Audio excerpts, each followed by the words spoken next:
আমায় দেখো, এই যে আমারে দেখতে পাচ্ছেন না,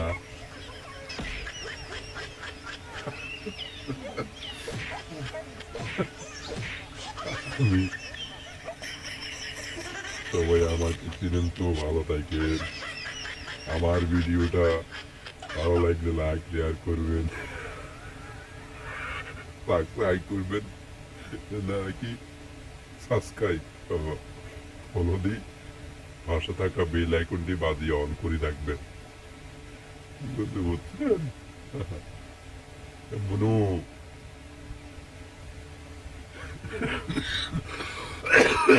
ভালো থাকেন। ভিডিওটি অবশ্যই লাইক শেয়ার করবেন, ভিডিওটা অবশ্যই লাইক শেয়ার করবেন, সাবস্ক্রাইব করবেন, ফলো দিই, পাশে থাকা বেল কি ও ও বেল আইকনটি বাজিয়ে অন করে রাখবেন। টাটা, বাবা।